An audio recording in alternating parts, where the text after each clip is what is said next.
New on Curiosity Stream. I'm James Burke. I'm going to take you on a journey through time. James Burke's visionary series returns, reimagined for our time. Now, this is all uncharted territory. The Washington Post hails Burke as one of the most intriguing minds in the Western world.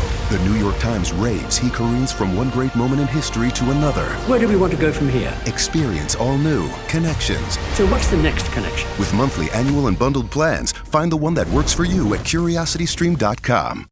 Between aging and busy lifestyles, many women struggle with maintaining their physical and mental wellness. At Aquavita Concierge Healthcare Services for Women, we can help you revitalize your health and reclaim your life. We start from within by balancing your hormones, allowing your body to achieve and maintain desired weight goals. We also specialize in peptide therapies, regenerative medicine, sexual health, and aesthetics in our state-of-the-art facilities. Feel better, look better, live better. At Aquavita, visit aquavitality.com and begin your journey today. Welcome to Pretty Lies and Alibis. Let's seek the truth and travel the long road to justice together. What you know, Alibis? Happy Monday. Welcome to another episode of Pretty Lies and Alibis. I'm Gigi. So I hope you all had a nice Sunday. I did. Saturday, as you know, it took me 3 times to get the episode out. It was a day late. Sorry about that. Anyway, so we're ready to rock today. First, our music fact of the day, which involves Queen. When Brian May wrote The Show Must Go On and presented the final demo to Freddie, Brian May had doubts that Freddie would be able to record this song because at that point, he was dying of AIDS and was actually at the very end stage and died actually shortly after recording this song. But he worried that he wouldn't be able to hit the notes because of his illness. So when the time came, Freddie drank a bunch of vodka. He said, "I'll do it, darling." Proceeded to nail the vocals in one take. It is a beautiful song. I love it. One of my favorites by them by far.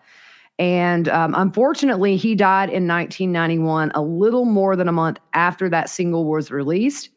You know, and it's kind of ironic, about 3 years after he died was really the first major breakthrough with the AIDS medication, HIV/AIDS medication that prolonged lives. It used to be that the average expectancy was like 10 to 20 years back in the early stages, but now it's kind of a normal lifespan. The medications slow everything down. I have a couple of friends that have HIV and they lead very normal lives. Just sad story with Freddie Mercury. Anyway, so we left off. We had finished up the interviews with detectives from Adam, Lori's brother, and her sister, Summer. And then also we learned that somebody put Charles on block on Brandon's phone. And that was right at the day where Lori told everybody no contact with him. So we're going to just jump into a little bit of an interview that Colby did with Chandler Police Department, October 21st, 2020. And Colby said that his mother was selling them on the fact that she was going to be killed for her life insurance money. And she said that Adam, Zach, Brandon, and Summer, and then it's redacted after that, and it says lover, were coming after her. Colby said he didn't buy it fully, but he didn't trust Charles at that point because everything that was happening. So in January, she told Colby the same story about Charles cheating and all that stuff. Colby knew that they took his truck and threw his clothes away, and he knew that Alex was the one that picked that truck up from the airport. But once Charles realized his truck was gone, he actually called Colby and asked if he knew where it was. Colby didn't. And he said the following day he took Tylee, Colby said he took Tylee to her house in Gilbert. And while he was there, Charles called Tylee. They began to argue. Colby got on the phone, wanted to know what was going on. And Charles told Colby that Lori thought she was a god. Colby said he wanted to be the mediator between the two of them, but that his mother seemed to be the calm one, not wanting confrontation. And he said he was more on his mom's side, thinking that Charles did something wrong, because ultimately it seemed like Lori didn't want any problems and only wanted to get away. He learned of Charles's death around 4 o'clock on the day Charles was murdered, and Lori called and said that Charles had a heart attack and said that he became frustrated right before he had his heart attack. So Lori said that essentially Tylee was there at the time of his murder, and it worried Colby that Tylee may have seen it. And he said he never really had a relationship with Alex and kind of thought he was a bum. He said Alex would tell him about his relationships with women, and Colby thought it was nasty. He said Alex started coming around a lot more in 2018, and he noticed that Alex and his mom got a lot closer after that. Colby thought Alex and Charles were cool with each other, and he said Charles had a lot of praise for Alex. So that's kind of all I could find so far in regards to kind of that timeline. I know that, we talked about it last episode. The pool party happened. That's when Colby showed up, I believe. So anyways, Chad's Google searches related to Charles. This was the day after. At 9:55 a.m., Chad Googles Charles Vallow death Chandler and visits the site with a news article about it. A minute later, at 9:56 in the morning, visited a site, man shot and killed by a family member. And that was a Chandler Police Department release. And at 9:57, he visited a site that said Texas man killed by brother-in-law during family argument in Chandler. So that same morning, going back to Lori in Arizona, at 11:48, an investigator calls Lori since they had no information about JJ. They didn't get anything on the day of the murder. So Lori explains that she left with him after Charles was shot.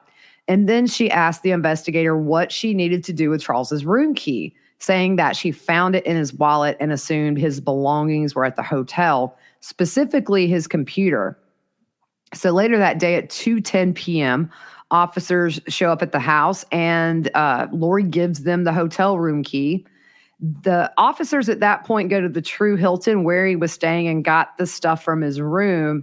They list a backpack with miscellaneous contents, a suitcase with clothing, a laptop, an iPad, and an e-reader. And they also found $2,000 in a suitcase, which leads me to believe maybe Lori didn't go to that hotel room, because I really feel the computer and the cash would have been gone. Interested to see if they have any surveillance of her coming into that Hilton. So later that day at 6:14, Zulema sends Lori a text. Oh, and I forgot to ask you if you could please take a look at who Jenny is. She's from our group. Stacy asked to teach her some things about the earth, but this girl is gifted. She talks to plants and hears the earth. So I'm thinking she may be connected to us. There's no response by Lori. So the next day on the 13th at 6:04 p.m., Zulema texts Lori, "How are you today?" And Lori, about an hour later, says she's a little better. "Sorry I was so wiped out last night, feeling like that again." And Zulema says, "I bet you're fine. That's a lot of emotional stuff in a short time." Chad confirmed for me today that I will be doing work in South America. I'm even more excited to go now, more than ever. Lori responds, "You're amazing. I'm so glad you get a chance to go there and get this party started."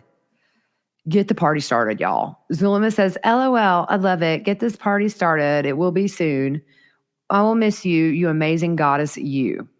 So this next part, I'm actually going to just combine all of these texts together. It's just easier to get through it and easier to get the bigger picture. These are texts that Lori sent Charles's sons after he was shot and killed. And I believe these start on July the 11th and they go through the 20th. So that's a really long span of this back and forth in text. At 4:36, Lori sends a group text to Charles's two adult sons. And, you sit here and there are a couple of things you should never do through a text. You shouldn't end a relationship, and you probably shouldn't tell anybody that somebody they love is dead. I think Lori would never call them because she would have to answer questions. And I think she was scared to call them because, one little slip verbally with I don't want to say the wrong people, but to Lori, anybody in Charles's family obviously are going to have a million questions. I think she knew it's easier to control the conversation through text. It just makes a lot of sense. Aside from the fact none of Charles's family were told that he was dead. They all found out through Google searches. It's insane. So she says, "Hi, boys. I have very sad news. Your dad passed away yesterday. I'm working on making arrangements, and and I'll keep you informed with what's going on. I'm still not sure how to handle things. Your dad wanted you to know that I love you, and so did your dad." And she put a heart emoji. So Charles's son replies, "Lori, what happened?" Lori says, "We're still waiting on the medical examiner report. I'll let you know more when I can." So one of his boys says, "Where is he and what happened?" And Lori says, "I'll call you when I can, bub. He's here in Arizona." So he asks, "Where in Arizona?" And there's no response to that text. "When did it all happen? How's JJ? What funeral home is he at? Lori, what the F happened? You can't just tell us our dad died and disappear. You're not too busy to just let us know he died and disappear. Lori, it's been 3 hours. You're not that busy. I don't care what you're doing." So finally, Lori responds, "I'm sorry you're upset. I'm upset too. I'm trying to get JJ ready for bed. I'm waiting to hear back from the medical examiner to make sense out of all this myself. It's a crushing situation all the way around. I'm still trying to process it too and what it means for JJ." So Charles's son says, "When and where is the funeral? How did this all happen? I want an explanation." So on July the 13th, which is, I believe, the next day, at 5:07 and 7:03 p.m., there's been no response. So at those times, his son texts just a question mark. Lori responds, "I'm still waiting, working on arrangements and sorting things out the best I can. I'll let you know when I know." And Charles's son says, "Why aren't you telling me what happened? I've asked numerous times. Just tell me." So on the 14th, that's a Sunday, again, his son sends a question mark. On Monday, the 15th, "Okay, Lori, it's been 3 days. You let us know our father passed away over a text messages. 3 days and we haven't heard from anyone. The only information we have is that one text from you saying he passed away. You disappeared after that. We need any information you have. What happened? When did it happen? How did it happen? Where is he now? Are there any funeral plans? And can my brother and I be a part of it? We talk to him all the time and now he's gone. He was our dad and we loved him very much. We deserve answers. Also, why have you been the only one to contact us? We haven't heard from Colby or Tylee, and I know they are affected too. I called Colby recently, but he didn't answer. Is JJ safe? And what does he know?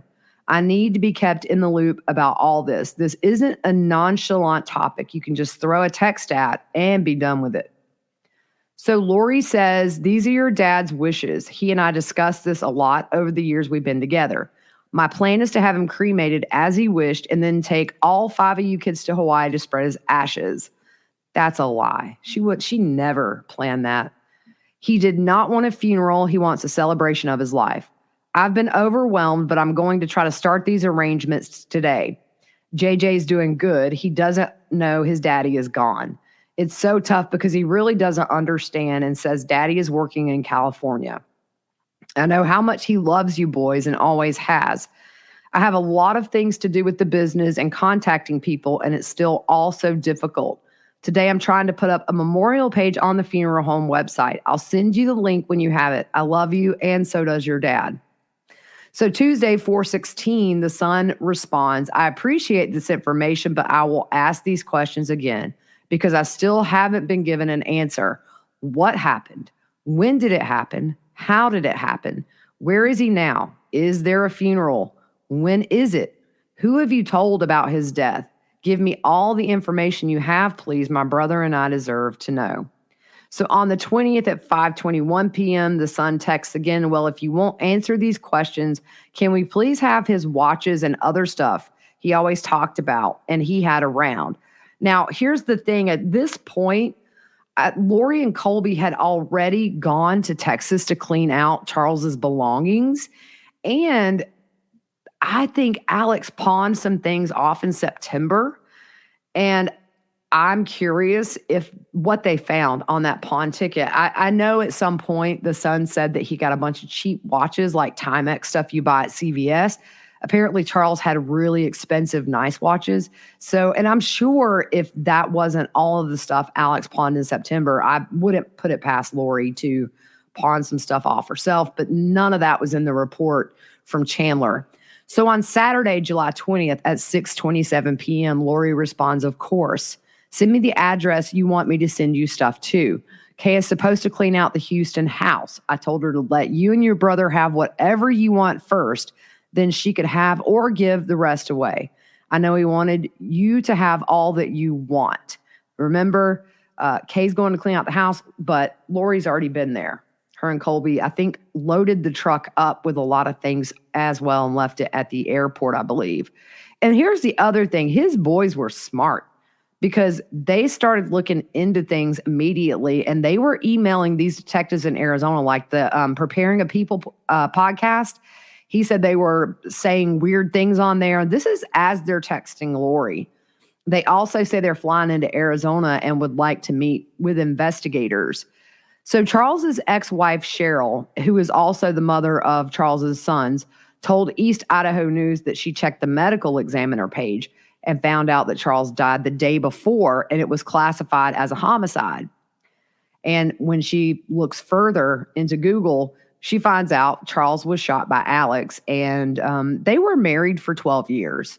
So I'm sure all this just unimaginably emotional for her and the boys. So the other thing that I forgot to mention last episode, Adam did say when he went back to his parents' house after he found out about the murder, his dad wanted to see the phone that Adam had to make sure that he wasn't recording them. And Adam's wife told investigators that Charles had been dead 24 hours and nobody had called them. And she also questions why Janice wouldn't let Adam know. So that same day, Lori called Zulema and invited her over. So when she got there, Alex opened the door, gave her a hug, told her to come in, and said that Lori was in the backyard. She said Lori was really quiet and then said Alex shot Charles yesterday. Lori told Zulema that Charles had 100,000 dark entities that came to assist, giving him supernatural strength. When Zulema asked Alex how it made him feel to shoot Charles, she said he was okay because he said it was a zombie that he killed. Find it interesting, he didn't tell Janice and Barry and Summer that Charles was a zombie. But he told Zulema, he's the hero in the family because they've given this story that, Charles was going after Tylee with the bat. I just find it interesting that police interviews, he didn't say nothing about a zombie. This is why I don't think any kind of an insanity defense is going to fly for her in Arizona when she faces her charges for his murder. There were so many deliberate things. And man, I would give my right arm if Alex were still here and was sitting in a jail cell beside Chad. So Zulema was asked by investigators about her text messages to Julie regarding Charles's death being a Nephi and Laban ending. Zulema said that when she went over to Lori's house on the 12th and talked to them about what happened, they made it sound like Heavenly Father gave Charles to them and brought him to the house for an opportunity to kill him. You can't make this stuff up, y'all. She made the Book of Mormon reference because Laban stumbled around drunk and Nephi was told to cut his head off. Zulema also mentioned that Lori told her it was a Laban and Nephi situation. At 6:02, Zulema sends Chad a text. "Hello, Chad. I leave Monday for Chile. I have a feeling I have work to do over there as well. I was told I'm being given this time to go before I work on earthquakes, etc. as soon as I return. I was going to ask you if you could please give me a blessing before I go. I have a strong feeling that I need a blessing." Chad the next day responds, Hi, Zulema. Hi, Zulema. I'm trying to do that creepy voice. "Hello, Melanie. Yes, I would be happy to give you a blessing, possibly this evening or tomorrow. It's crazy about Charles, but such a relief." Zulema the next day responds, "Thank you, Chad. I'm working until 8. Let me know when you're ready, and I'll take a break at that time." Same thing. If tomorrow's better, I'm going to have a farewell talk at 9 and then work at 12, but I can take a break. Yes, the Charles thing feels surreal. Still processing that. Big relief that he's gone. Chad asked if she can break away for a minute. There's no response from Zulema, so I assume she got her blessing. At 10:36, Zulema texts Julie Clement Iplos is gone. It was a Nephi and Laban ending. I will tell you more when I see you in person or you see Lori in person. I'm leaving for Chile on Monday for 2 weeks. I'm just happy it's over. So that actually was what the investigator asked her about just a minute ago. Sorry, I should have put that there. On the investigation side of things, this is still the 12th. Investigators go to Burger King and get the surveillance. And my question is, when you get that surveillance, at what point does it ring a bell that this timeline's way, way off? And why don't you bring everybody back in for another chit chat? On the 13th, Charles has his autopsy. And I'm not going to go into the specifics other than it confirms Charles was on the ground when he was shot in the lower abdomen due to the upward trajectory and a shored wound. So if I understand it correctly, it changes how the exit wound looks because the floor underneath abruptly stops that bullet, and it causes the exit wound to kind of have a different look. And other than that, Charles was in really perfect shape for a man his age, definitely. And now it's time for a word from our paid sponsor of the week, Everlywell. If you've been experiencing symptoms and don't know where to start, Everlywell is committed to listening and supporting your journey towards better health and wellness. The Everlywell Women's Health Test measures 11 biomarkers known to play a role in your overall health and wellness, and checks for any abnormal levels that may be keeping you from feeling your best. Here's how it works. Everlywell ships products straight to you with everything needed in one package. To take your at-home lab test, simply collect your sample and use the included prepaid shipping label to mail your test back to a certified lab. Your physician-reviewed results get sent to your phone or device in just days. Then you can share the results with your primary care physician to help guide your next steps. If you ordered vitamin and supplements, you can start adding them to your daily routine right away. It's really simple. Over 1 million people have trusted Everlywell to support their health and wellness goals, and you should too. Personally, I took the metabolism test and found out I was lacking in several areas, which explains why I've been feeling really run down lately. I discussed the results with my doctor, and now we have a game plan to get me back to feeling energetic all day and not just in the morning. And for listeners of Pretty Lies and Alibis, Everlywell is offering a special discount of 20% off an at-home lab test at everlywell.com/whattheworld. That's everlywell.com/whattheworld for 20% off your next at-home lab test. everlywell.com/whattheworld. Kay reaches out to investigators. Charles's sister leaves a message for the investigator to call her back. So Kay said she did not know what was going on. They only learned of Charles's death after Larry did a Google search of Charles's name and saw the articles. Again, Lori just doesn't want to talk to any of them. Kay said Lori never called, told her nothing. She said Lori sent Charles's son a text just saying that Charles had passed and that he loved them. She also said she was at the funeral home making arrangements. Kay did not understand this and said there was a lot of stuff going on with this situation, including things with Alex. My brother-in-law died suddenly, and now my sister and her kids have to sell their home. That's why I told my husband we could not put off getting life insurance any longer. An agent offered us a 10-year, $500,000 policy for nearly $50 a month. Then we called SelectQuote. SelectQuote found us identical coverage for only $19 a month, a savings of $369 a year. Whether you need a $500,000 policy or a $5 million policy, SelectQuote could save you more than 50% on term life insurance. For your free quote, go to SelectQuote.com. SelectQuote.com. That's SelectQuote.com. SelectQuote. We shop, you save. Full details on example policies at SelectQuote.com/commercials.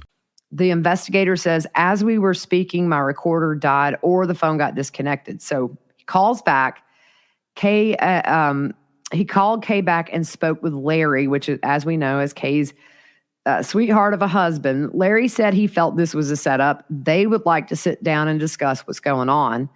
And he wanted to sit down as soon as they could.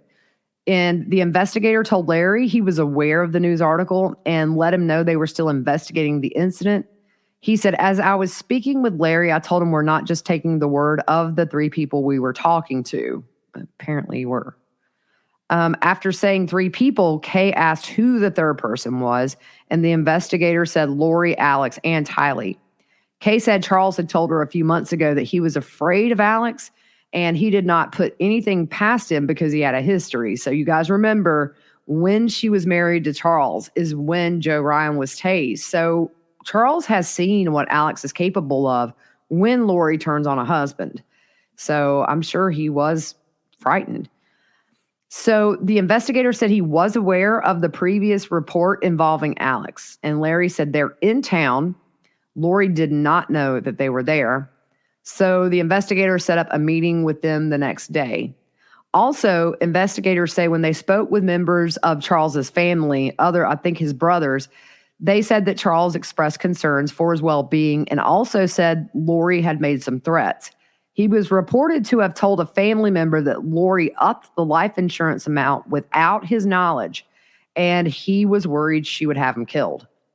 So on July 13th, they sent a preservation of records to a parent company of Verizon. It's kind of one of those little, authorized dealers, I think, for Charles, Adam, Tylee, Alex, and Lori's phones for July 4th through the 11th. And man, it should have been January through the 12th. So 9:57 a.m. on the 13th, Chad texts Zulema. Hi, Zulema. I would be happy to give you a blessing. Sorry, we just went through that. I put that twice. At 4:09 p.m., Melanie's texts Lori. Adam just called Brandon and told him Al murdered Charles. He put it on speaker for me to hear. Can you talk, please? I think Brandon found out earlier because he seemed in shock a few hours ago. And then Adam and Brandon tried to use this situation to their advantage. He cornered me and Adam put it on speaker to tell me. Then Brandon said, do you still believe everything you believe? Brandon is with the moving truck at my new address, moving things. I'm at the house with the kids, and Lori responds, call me. At 5:19 p.m., Melanie sends another message to Lori. Does Tylee have a phone or a way to contact Brandon or Adam? Lori responded, nope, I still have it. So we know she took Tylee's phone, and we know the reason she took Tylee's phone is so Tylee could not talk to anybody verbally about what happened. I think that's why Janice let her out by the shoulders and wouldn't let Zach and Adam talk to her. Also, Tylee's friend told investigators that after the murder, Tylee stopped responding to texts and actually disappeared for a couple of days online, which was not like her. Janice told Arizona Family in an interview that Lori took her phone because she didn't want Tylee to be tracked. Bull. She and another friend, this friend of Tylee's and another friend went to check on her, and they said Lori was her normal, bubbly self, but Tylee was really shaken up over Charles's death, saying that even though they didn't get along, he was still a parent figure for her. Melanie Gibbs said in an interview in April of last year that around this time in July, Lori said Tylee had turned dark. So now you see Charles is gone. They've murdered him. Brandon's on their radar because I fully believe at that point, Melanie and Brandon had not had their divorce finalized. Life insurance. And then with Tylee, she knew too much. I'm not convinced Tylee didn't see all of this go down with her own 2 eyes, and we'll never know. Everybody except for Lori that was in that house that day is now dead. July 13th, there's text between Chad, which she used the name Bubby in her phone, and Lori. The text is in regards to a restraining order that Brandon took out. Chad says he can't just do that, just like he can't get a restraining order against you. The mediator would make that clear. You and Al didn't have any charges against you regarding Charles's murder. Chad said he would talk to someone whose husband was a police officer, but they were dark people. Chad asked Lori if Brandon knew about Charles's text messages, and I'm assuming to Adam about the intervention, because I think then they worry obviously about Brandon knowing what does Brandon know, what's Brandon been told. It all just fits, so well together about the motive. I think in all of these murders, except for JJ, it's like, Tylee, I think the motive might have been what she knew. Tammy, obviously, to get out of the way so they could get married. But,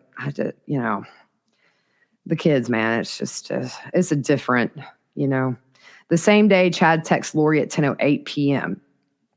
I'm heading to bed so that I can come snuggle tightly against you. I adore you. You're truly my best friend on earth and throughout eternity. See you in a minute. 3 butterfly emojis, lips, and fire. Also, Lori asked Chad to clear Melanie's new house of bad spirits that Brandon created. Chad said he was able to detect 3 listening devices and told Lori where they were.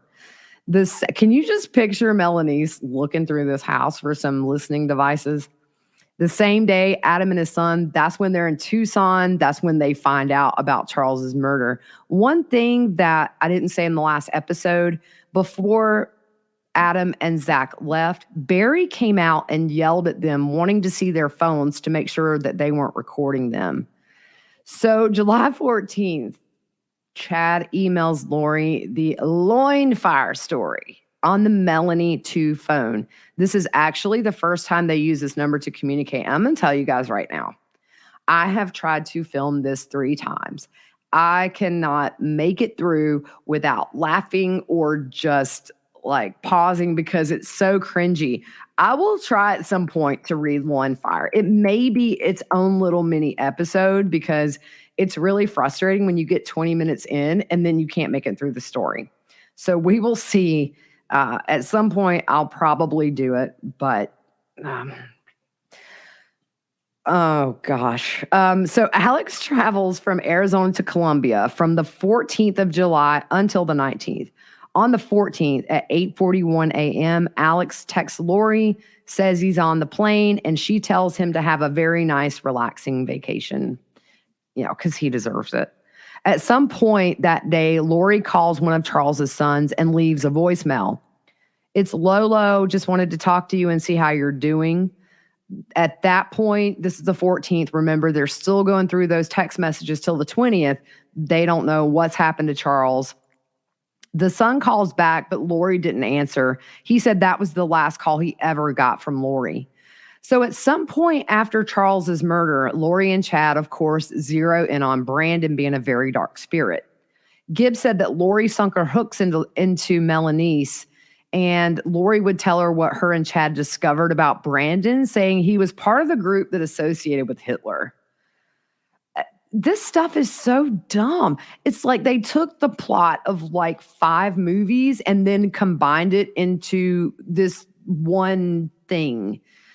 And people will say cult. I don't know so much that it was a cult, more than it was just a band of misfits that like were really super gullible.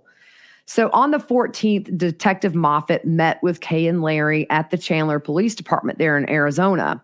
It says, when I met with them, they provided background information on Charles and Lori. During the conversation, Kay said Charles previously applied for an order of protection against Lori in which Charles stated Lori threatened to kill him. Now, remember, this is 3 days after the murder. Again, you're hearing within days that Lori had threatened to kill him. You already have a discrepancy on that timeline from the day after the murder when you go to Burger King and see she was there way before they said the shooting even happened. I'm just still blown away, and I'll say it every time. Why at least did you not bring these people in, show them that footage and say, how is your timeline so off? How did you not see Lori in the house after you shot him? How did you not see or hear Tylee run in to get her mom's purse? If that even happened. We don't know if Tylee was not right there when it did happen. And poor JJ, we don't know what he saw. So anyways, Kay also said that Charles told their brother Bobby that if anything happened to him, Lori was responsible. The investigator explained to Kay and Larry that this case was still an open case and would be actively investigated. The same day, Charles's son emails Detective Moffat and says that he and his mom are flying in and would like to meet. Gibbs said in a police interview she talked to Lori about 4 to 5 days after Charles was murdered. Lori had asked her if she had been watching the news, and Gibbs said she didn't watch the news. When Gibb asked how it happened, Lori said this is another discrepancy. Charles was she was out getting JJ in the car, and Charles's phone was in the middle console. So again, different story than what she told investigators, which was he left it in the house, went out to the car, left JJ, came back in. Totally different story. She had a spirit who told her to get the phone. So she grabs it and goes in the house. And then Charles freaks out. They get the whole story about the bat, all that. Lori said Charles was on top of Alex and had 1,000 demons in him and was really strong. So Alex got the gun and shot him. So it was 100,000 with Zulema, and he tossed him around like a pancake, and now it's just 1,000. So Gibb asked her if she looked in his phone about the cheating allegations, and Lori said an angel told her the code, and she saw all these pictures of these girls. Don't buy it.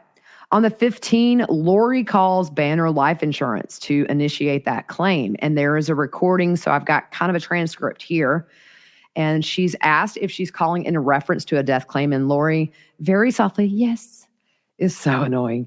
The agent asked for the name of the insured, and Lori says, L. Charles Vallow. The agent asks who she's speaking with, and she says, Lori Vallow, and he's my husband. And so the agent says she'll need to ask her a couple of questions, and she can go over the claim. And Lori says, sure, that'd be great. She asks for her phone number. Lori gives it.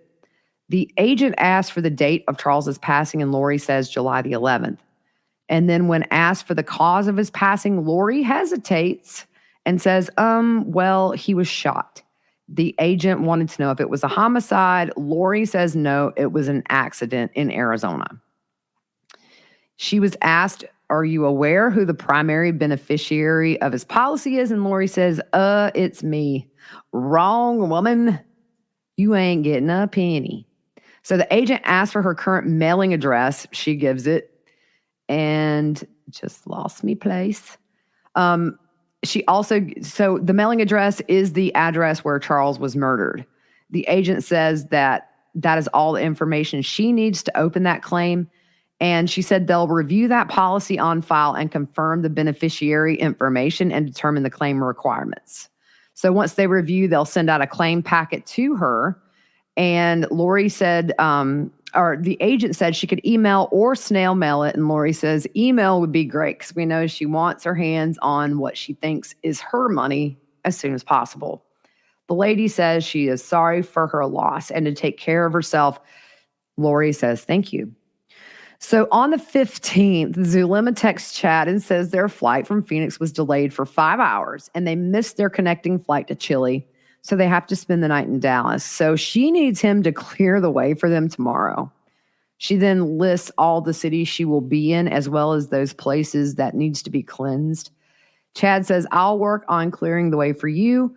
I will also work on cleansing those cities. I'll be eager to hear how everything goes for you. So Zulema texts Lori whining about her delay and asks for prayers and blessings. Lori says, I'm in Houston. All my flights got messed up today too. They don't want me here and they don't want you going to start things in South America. I will send angels to cast out the dark ones. Zulema says, I kept feeling that all day. 5 hours, really? And then you too? Crazy. Thank you, girl, for the help. I love you. Lori says, love you too, girl. You're powerful. Zulema says tomorrow will be better. Lori says tonight we get to fight Texas Darks. And Lori says, let's do it. July the 15th and the 16th, Colby and Lori go to Houston. JJ and Tylee stay with Lori's friend Angela in Arizona. So Colby's version of this, he says Lori called him crying and asked him for his help, saying that he didn't want to go, but he gave in to her. He said he doesn't even think they were there for 24 hours. They packed up Charles's things and put it in his truck and picked up Bailey, the service dog, from the kennel. Lori showed Colby some texts between Adam and Charles, and I assume it's Charles, is redacted. And whoever redacted is said that Lori was nuts and shouldn't be on this earth. Colby then believed something might happen to his mom, and he said that's really when he really started believing her. He asked Lori what she planned to do, and she said she was going to be married again soon, which Colby said did not sit well with him. And he told her she must be nuts to introduce yet another dad to Tylee and to JJ. So they drove the truck to the airport, which was full of Charles's personal belongings, by the way. They left it there and flew back to Arizona with Bailey, the service dog. Lori told Colby that Alex would be by to pick that truck up. Melanice was contacted by investigators to talk about Charles's murder, but she was advised not to, as elements of Charles's case tied into her custody battle with Brandon. The same day, one of Charles's sons emails investigators with some information he found doing his own research. He names the podcast To Prepare a People. And here's the thing, these kids are smart. Charles's boys were on top of it. He sends time-stamped information where there are strange comments made during this podcast episode, specifically by Lori. He also said they met with the man at the funeral home, but the person who was in Charles's arrangements told him he isn't allowed to tell them much legally.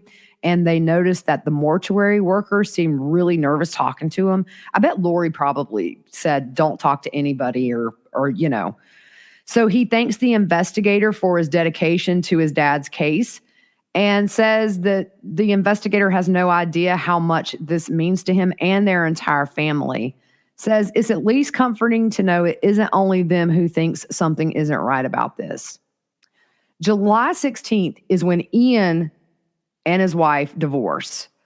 Lori texts Chad, got Bailey. He seems good. Please clear him. Going out on the paddle boat, heart emoji. Chad says, absolutely. But first I had to capture and seal away 500 level 2s that were in Bailey wanting to attack you when you fell asleep. They're gone now. Heart and lips emoji. You got Bailey pegged as Cujo. So the same day at 1:12, Lori texts Alex. The key is inside, up on the dash, along with the ticket, and there's $100 cash in the glove compartment and a full tank of gas. 2 lips emojis. I love my brother. I ain't sending him lip emojis. She says it's at the Houston Hobby Airport in the blue garage on the 3rd floor. Aisle D in the middle row. You can't miss it. Colby told investigators that he took possession of Charles's truck about a week after him and Lori returned from Texas. He was also given Charles's Apple desktop. We're almost done with this episode, guys. So at 4:02 p.m., Zulema says, how was your day? I hope better. We're at the airport at our gate, 2 hours from departure, playing and casting out all evil. Lori responds, we just made it back, a whirlwind travel day again, but no big delays. It's an ongoing battle. Be on guard. They're sending them out in droves, but that means they're losing. Be the strong goddess of light that you are. Zulema says, my plane is here at the gate. There's plenty of room in the plane. 2 more hours and I'll be on my way. I've casted, cleansed, and cleared this whole airport. I'm so glad you made it home. I'm on the plane. I casted so good. They put us in first class for free. I'm of Jesus Christ, and he is power. I love you, and I'll miss you, beautiful. Lori responds, that's awesome. Thank you, Jesus, for the first class seats. How about thank you, gay agent? So we are going to stop here. We're going to pick up on the 17th, and we will get back into the life insurance policy. We're getting close to the time where Lori finds out, guess what? Not the beneficiary. It's one of those little parts of the story that makes me happy. Hope you guys have a good rest of your day. We will see you back tomorrow.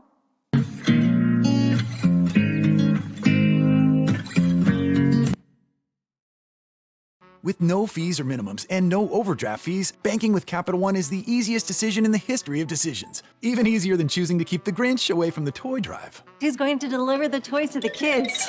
What about me, the Grinch? No. Yep, even easier than that. You steal the presents one time. With no fees or minimums and no overdraft fees, is it even a decision? That's banking reimagined. What's in your wallet? Terms apply. Capital One NA, member FDIC. Copyright Dr. Seuss Enterprises. Copyright Turner Entertainment Company.